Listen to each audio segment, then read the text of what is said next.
Welcome back to Australia. Thank you very much. That's okay. Day to day you experience so much fandemonium, so much screaming, so much travelling. Does it ever get old? It's a very naturally asked question. Almost doesn't seem like we've been sitting here for 10 minutes waiting for the cars to be changed. I think it's never been like the norm for us, which I think is a good thing. I think the moment that isn't weird to you is the moment you've lost all sense of kind of reality. I think we don't find it tedious either. We like it. It's incredible. I think every time we've been to Australia, fans have never failed to surprise us. They've just been incredible every time. Well, actually, we were just saying this because we've spent a lot of time on the road.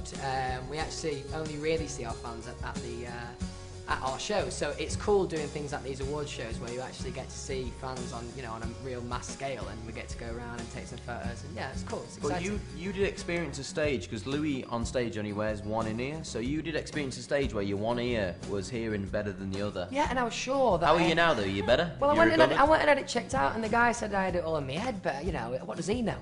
He was an ear specialist. Yeah, he was qualified and everything. What does he know? Yeah.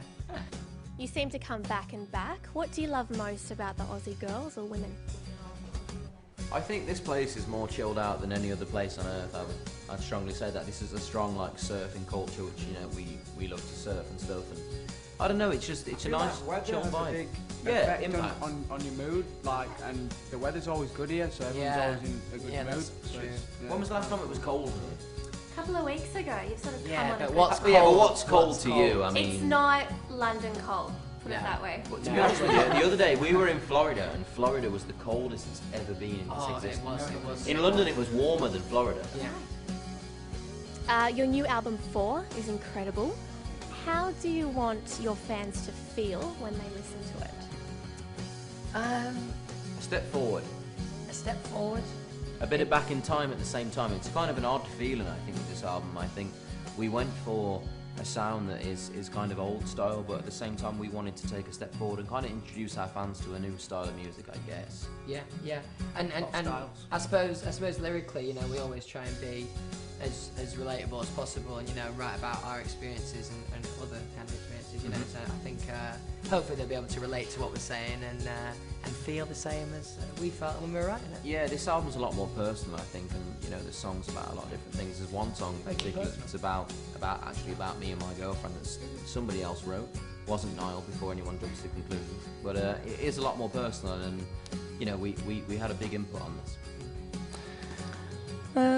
I think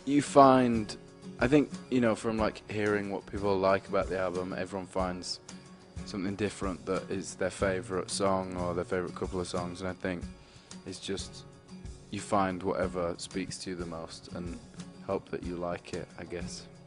I guess that's the plan. That's great. Great. We meet so many of your fans who are on the verge of tears almost at the mere thought of you. It's a surreal experience, but what would your younger selves say if they knew this was going to be their life? Don't screw it up. Don't know, just probably something dopey like, are you sure?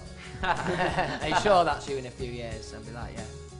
It's cool. It is a strange situation to grow up in, I suppose. We tried our best to be role models and stuff, but it is difficult. We're only 21, 22. How are you? 22 now? 23? I'm coming up to 23, Liam. He's coming up to 23. He's scoring some good innings. Yeah. But I mean, it's difficult. Being this age, we feel the responsibility of having so many followers on Twitter and stuff, and so many fans that we have to show them. But it's important that we've always tried not to get too wrapped up in it, because we just have a good time. The easiest way is to not take it too seriously, and just enjoy it for what it is, and not get wrapped up in it. I think that's the main thing that you want to say to yourself, innit? When we ever talk about it, we're always like, we took it a bit seriously. If I don't know, I would have got away with a bit more, I would have tried more. Yeah, at the start, yeah. I think we try and get away with a bit more every day. I think first of all, to be very shocked and excited as to what is to come. Because what's happened to us over the last 4.5 years has just been absolutely incredible. We were talking about it in a couple of interviews today. To even think that we're here in Australia, it's just unbelievable. I know for a fact that I wouldn't have ever been able to make it down here, Well, probably maybe at some stage in my life I would have liked it, but just that, you know, we come down here nearly every year and it's unbelievable, isn't it, Harry? Yeah, I think, you know, the thing is like when you're at school and stuff, there's nothing that really prepares you for this. It's been so incredible. I think we've just, you know, tried to have a lot of fun with it and kind of worked really hard, and it's kind of worked out, and we're very, you know, grateful that the fans have been so incredible, because it wouldn't have worked out as well as it has done if it wasn't for them. It's worked out so well. Your lives are broadcasted across the world. Does it ever get difficult when you're rumoured to be with another girl? Yeah, it can be frustrating sometimes. You know, we can't really have friends who are girls, if I'm being honest. But you know, that's, you know, people have a job to do, and let them write what they want, I suppose.